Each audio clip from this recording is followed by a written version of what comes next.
তীব্র শীত ও ভারী তুষারপাতে বিপর্যস্ত যুক্তরাষ্ট্র। শুক্রবার দেশটির মধ্য পশ্চিমাঞ্চলীয় অঙ্গরাজ্য আইওয়াতে আঘাত হানে শীতকালীন ঝড়। ব্যাহত হয় যান চলাচল। দৃষ্টিসীমানা ঝাপসা হওয়ায় যানবাহন চলাচলের উপর সতর্কতা জারি করে স্থানীয় প্রশাসন। বাতিল হয় ২,০০০-এর বেশি ফ্লাইট। শিডিউল বিপর্যয় হয় ৫,০০০-এর বেশি, যার ৪০% মধ্যাঞ্চলীয় ইলিনয় ও শিকাগো অঙ্গরাজ্যের। বাকি ৬০% ফ্লাইট দেশটির দক্ষিণাঞ্চলীয় ২ অঙ্গরাজ্য কলোরাডো, ডেনভার ও উইসকনসিনের মিলওয়াউকি শহরের।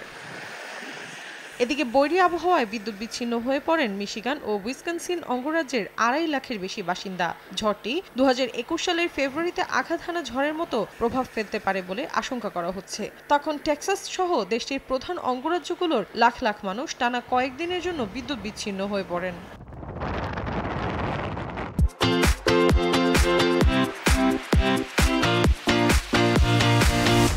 অন্যদিকে আরাকানসাসের বেশ কিছু অঞ্চলে ঝড় ও বজ্রসহ বৃষ্টির খবর পাওয়া গেছে। অঙ্গরাজ্যটির কিছু কিছু এলাকায় তীব্র গতিতে বাতাস বইছে বলে জানিয়েছে স্থানীয় আবহাওয়া অধিদপ্তর। মৌসুমী সাথী, সময় সংবাদ।